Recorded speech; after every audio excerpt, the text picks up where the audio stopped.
Classificação indicativa. Livre para todos os públicos.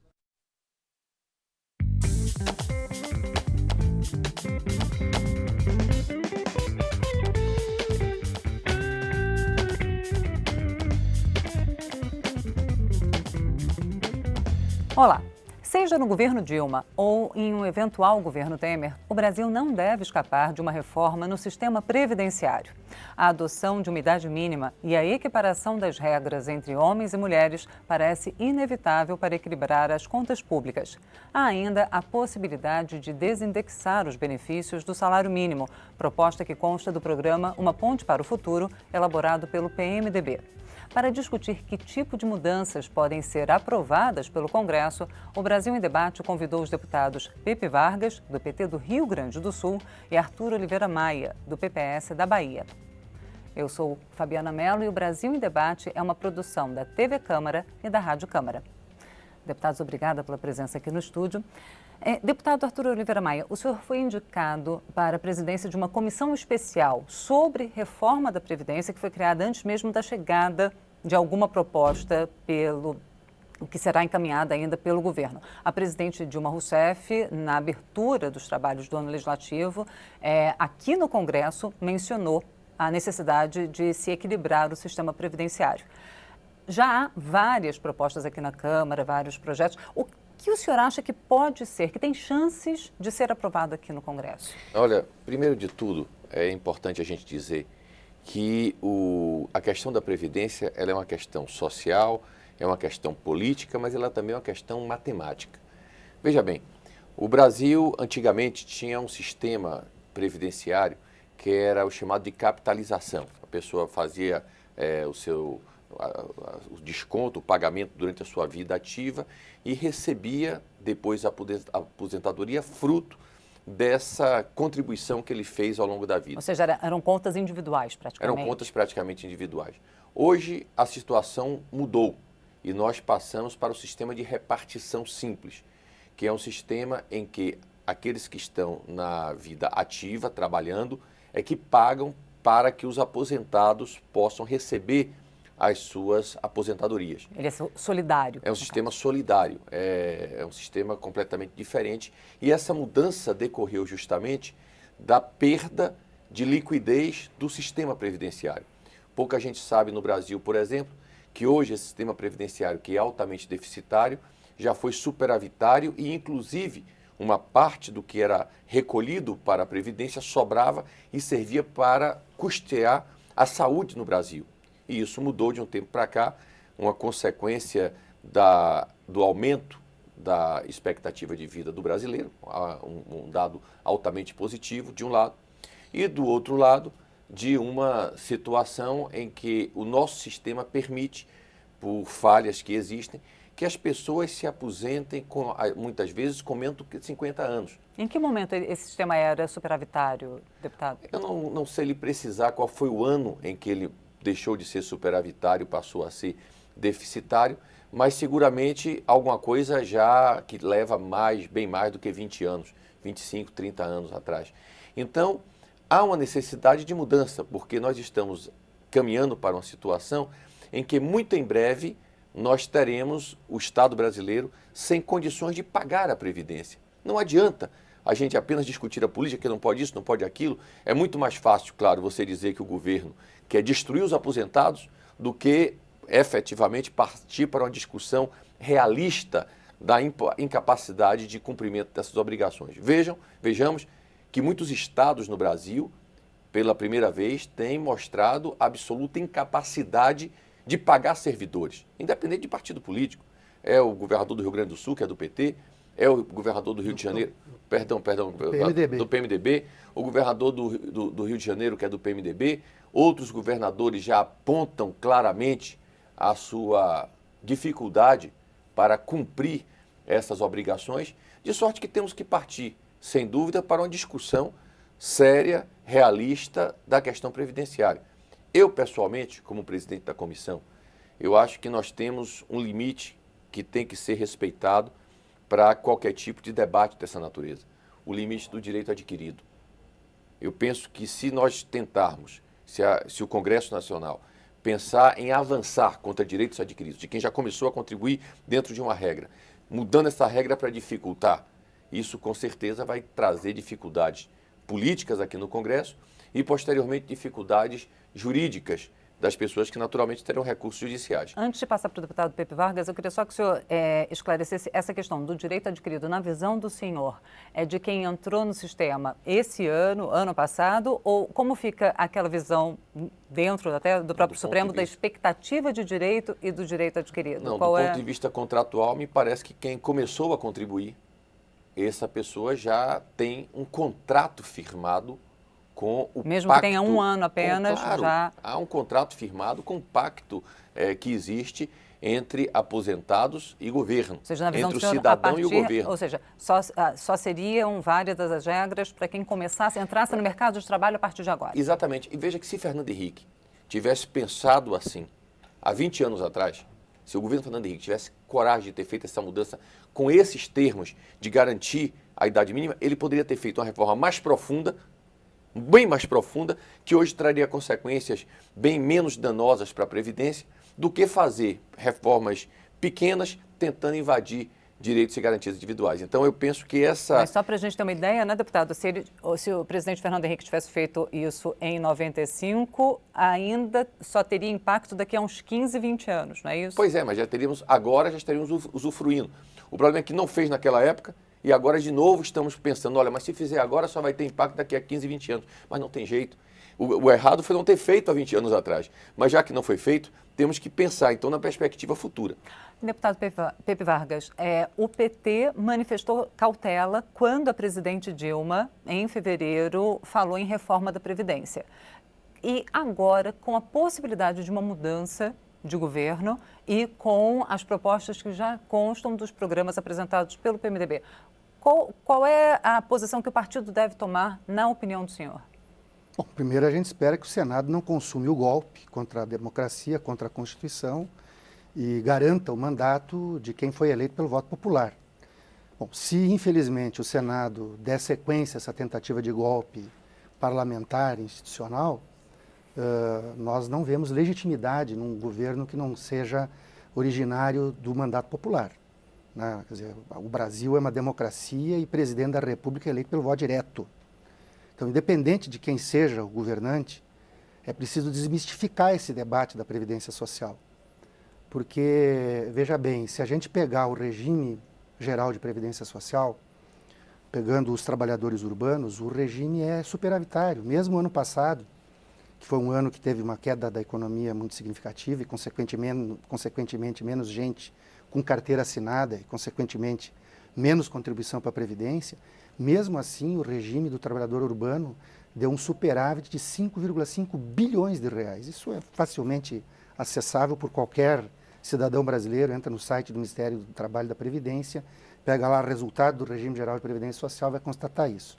Nós temos sim um déficit em termos de arrecadação e despesa quando falamos do regime do trabalhador rural, que arrecadou em torno de uns 7,5 bi e pagou mais de 90 bilhões em benefícios, então tem aí um déficit. Mas lá na Constituição, em 1988, o Constituinte já previa que o regime do trabalhador rural, o segurado especial, seria deficitário só com a arrecadação. E aí foram criadas duas importantes contribuições para custear a Seguridade Social. A contribuição social sobre o lucro líquido e a contribuição para o financiamento da Seguridade Social.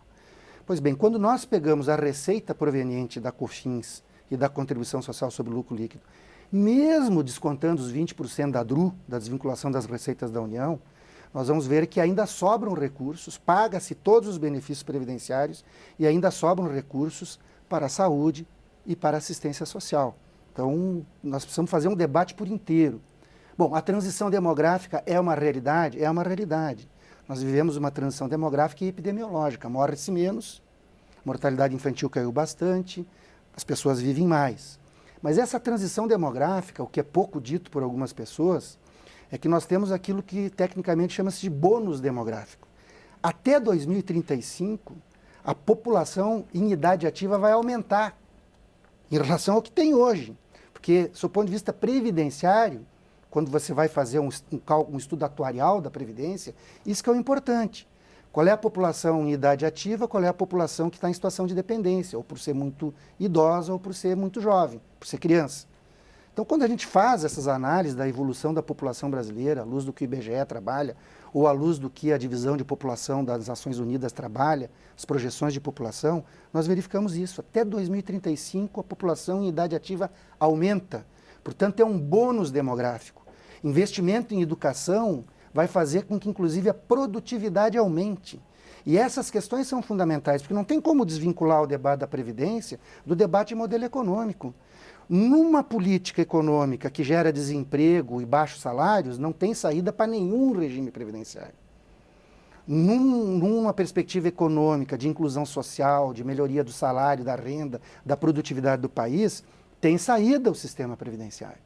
Tanto que nos anos 90 nós tínhamos sérios problemas, porque estava caindo a arrecadação previdenciária, estava caindo a cobertura previdenciária, nós tivemos inclusive uma regressão sob esse ponto de vista nos anos 90 no Brasil. Nós tínhamos mais gente que contribuía para a Previdência e caiu. E nós recuperamos isso ao longo dos anos 2000. Mas isso caiu também pela informalidade no mercado de trabalho? Caiu não, pela também? informalidade, caiu pelo desemprego, caiu por um modelo econômico todo errado. Né? Porque também tem que prever o seguinte, cada benefício previdenciário que se paga, não se pode olhar isso só sob a perspectiva do gasto público. Eu estou injetando dinheiro na economia. Essa ideia de desvincular o piso da Previdência, do salário mínimo, não é só um crime social, é uma sandice econômica. 2/3 dos benefícios previdenciários pagos pelo regime geral é um salário mínimo. Você vai desvincular isso, vai cair a massa de salários e de renda na economia e a economia vai afundar. Agora, tem um outro debate que tem que ser feito, que é o regime próprio dos servidores. O regime próprio dos servidores sofreu modificações importantes em 2003, 2004. Se a gente pegar os números de hoje, eles são números que ainda estão impactados lá por antes de ter essa mudança no regime próprio dos servidores. Mas também é preciso discutir essa questão. Então, eu acho que a gente tem que ter calma, é preciso analisar. Eu acho, viu, Arthur, que seria importante na comissão especial a gente fazer um grande debate sobre demografia, fazer um grande debate sobre as fontes de receita da Previdência, fazer um grande debate dos efeitos que o pagamento de benefícios previdenciários tem na economia e aí sim discutir. Né? Eu tenho concordância com o Arthur quando ele diz o seguinte, quem já está no sistema tem um contrato, essa pessoa tem que ser preservada, concordo com isso. Qualquer mudança só pode ser para quem ainda não entrou no sistema e, inclusive, matematicamente, isso é muito defensável, como a gente pode seguir debatendo depois. A gente vai continuar essa discussão dentro de alguns instantes. O Brasil em Debate vai fazer um rápido intervalo e a gente volta já já.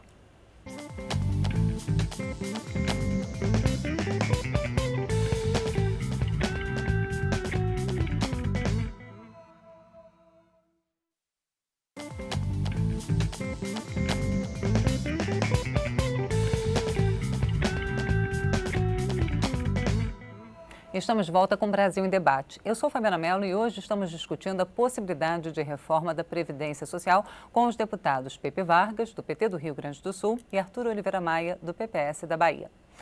Deputado Arthur Oliveira Maia, eu queria colocar essa questão do sistema solidário, que não é vinculado, por exemplo, a um cálculo. Na questão do regime geral, houve até o fator previdenciário que colocava, por tempo de contribuição, um cálculo relativo à expectativa de vida do trabalhador ao se aposentar, que impactava no valor a receber, diminuindo um pouco quanto mais jovem o trabalhador, tentando elaborar por quanto tempo ele receberia, né, fazer um vínculo.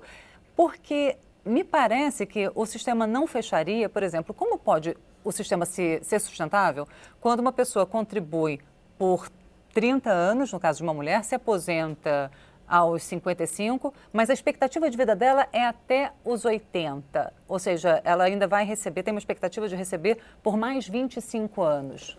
E o mais grave, Fabiana, é o seguinte, é que ela contribui 28%, 20% do empregador e 8% do salário dela.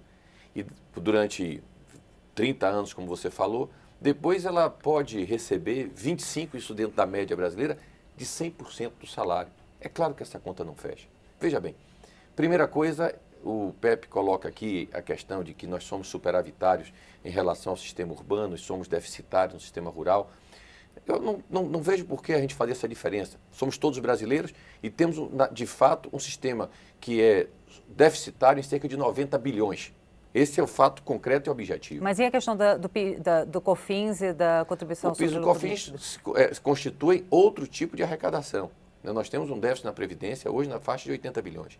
Nós temos uma situação em que o orçamento brasileiro, o orçamento da União, esse ano, ela apresenta um buraco de 120 bilhões de reais.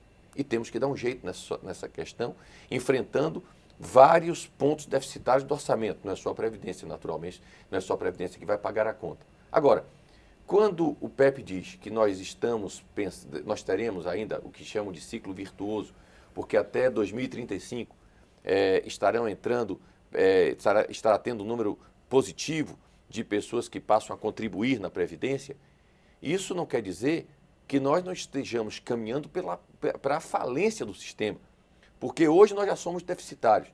Em 2035, nós teremos, portanto, uma situação em que o número de pessoas que estão recebendo já será menor do que o número de pessoas que está pagando. Esse é o sistema de repartição atual.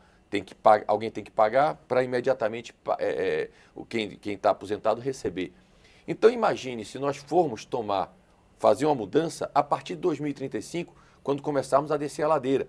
Nós fatalmente levaremos o sistema previdenciário brasileiro à falência. Nós não podemos esperar chegar até lá.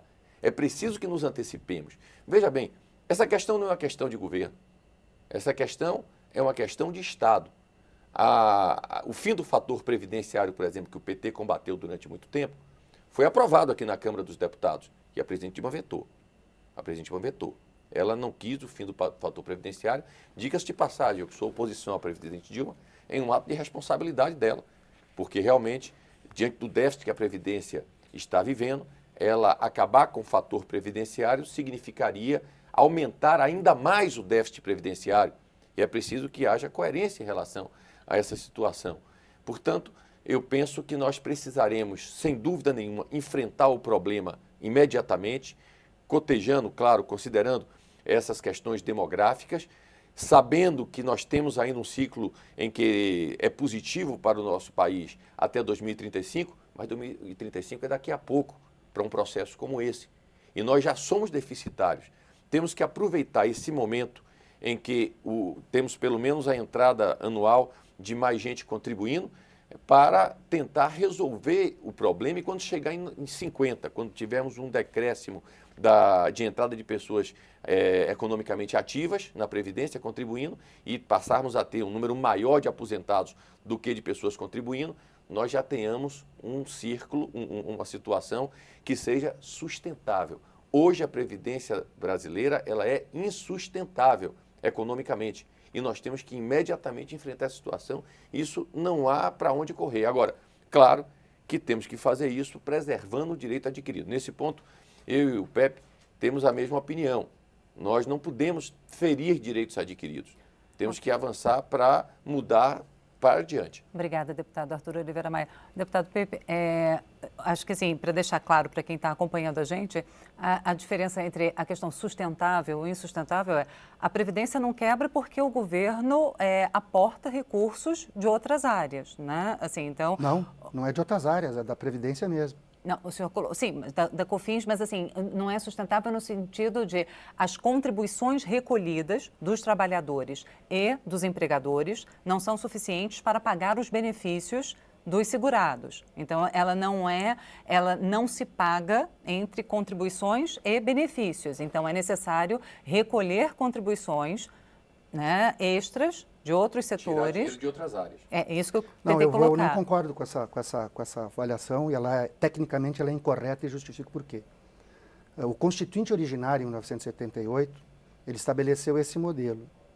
Eu disse aqui que a contribuição do trabalhador urbano é superavitária em relação... Ela arrecada mais do que paga-se de benefícios. O ano passado, 5,5 bilhões de superávit.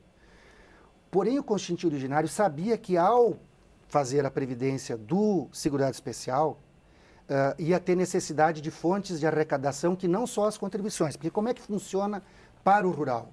O agricultor familiar, o pescador artesanal, né, o seu chamado segurado especial, ele não recolhe diretamente, o recolhimento é indireto, porque sobre a comercialização dos seus produtos, aplica-se uma alíquota que quem recolhe é quem faz a aquisição dessa alíquota. E essa arrecadação é baixa, inclusive porque tem problema de sonegação, é difícil fiscalizar, né? Então ali a arrecadação é baixa. Mas o Constituinte originário, lá em 88, sabia disso.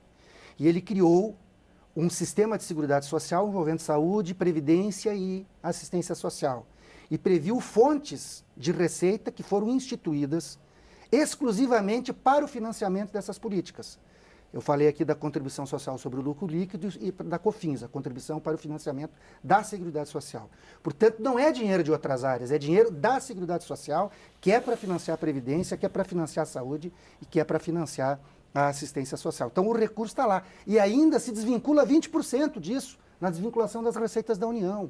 Então, está lá. Tecnicamente, não é deficitário. Agora, temos que discutir frente à transição demográfica. Temos que discutir, não estou me negando a dizer que tem, acho que tem que fazer um ajuste. A questão do fator previdenciário, é verdade, o presidente Lula já havia vetado o fim pura e simplesmente do fator previdenciário, mas foi colocada uma proposta no lugar, que inclusive foi aprovada agora recentemente, que é a chamada Fórmula 95-85, muito mais justa para o trabalhador do que aquela fórmula injusta do fator previdenciário, que não fez aquilo, que não conseguiu cumprir o objetivo que tinha. O objetivo do fator não era diminuir o valor das aposentadorias, era para desestimular a aposentadoria precoce, só que não desestimulou. Agora, rapidamente, o senhor colocou então essa questão que talvez fique difícil explicitar para quem não é da área, justamente os regimes... Mas o nosso papel é justamente tentar explicar, transformar numa coisa compreensível aquilo que está na lei, né? Então, a questão dos regimes especiais de previdência também. Uma das outras ideias que já se colocou, inclusive na mídia, seria unificar as regras do setor rural, do setor urbano, idade mínima entre homens e mulheres também. O que os senhores acham? Seria possível isso, deputado Arthur Oliveira Maia? Inclusive, acabar com regimes especiais? Esses sistemas especiais foram criados, como o Pepe falou, a partir da Constituinte de 88. Nós temos que quebrar um paradigma, nós temos que ser francos com nós, brasileiros, nesse momento, para assumir de maneira muito clara, muito tranquila e muito verossímil de que o sistema montado pela Constituinte de 88 levou o sistema a uma falência. Não é à toa que o Brasil hoje tem um orçamento deficitário em 120 bilhões de reais. Não é à toa. É porque o sistema paternalista e real que foi criado pela Constituinte de 88, extremamente paternalista, acima de tudo paternalista, foi um sistema que não deu certo, que não funcionou. E nós não temos, porque foi feito pela Constituinte, nós não temos que bancar essa situação, levando inexoravelmente a Previdência a um caos, que vai acontecer e não há dúvida que vai acontecer. Qualquer cálculo autuarial que se faça demonstra claramente que a Previdência ela não é sustentável, ela não vai, o Brasil não conseguirá, dentro de um determinado tempo, não conseguirá pagar todas as pensões, todas as aposentadorias. Então, nós temos que, dentro de um debate sincero, discutir todas as formas. Essa da unificação é uma delas, não tenha dúvida. Transformar essa questão de tempo de contribuição em idade é outra questão, porque aí sim vai ser inexorável para que as pessoas contribuam até aquela determinada idade. As pessoas têm que contribuir, porque senão o sistema ele não resiste. Nós temos que fazer, portanto, mudanças. Não há dúvida que o sistema que foi feito a partir da Constituinte de 88 é um sistema que não deu certo.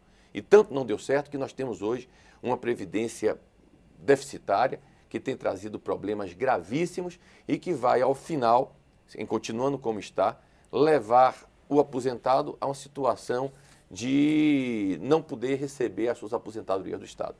Bom, senhores, quando a proposta chegar, a gente vai continuar discutindo esse assunto aqui na TV Câmara e também na Rádio Câmara. Agradeço muito. Eu só quero registrar que não é deficitário. Tudo bem. Nós continuaremos discutindo isso, deputado Pepe Vargas. Muito obrigada pela presença do senhor e do deputado Arthur Oliveira Maia aqui no estúdio da TV Câmara. Eu conversei então com os deputados Pepe Vargas, do PT do Rio Grande do Sul, e Arthur Oliveira Maia, do PPS da Bahia. Obrigada a você que nos acompanhou até agora. Lembrando que você pode conferir novamente esta e as outras edições do Brasil em Debate na internet. O nosso endereço é câmara.leg.br/Brasil em Debate. Eu sou Fabiana Mello, espero você em uma outra oportunidade. Até lá.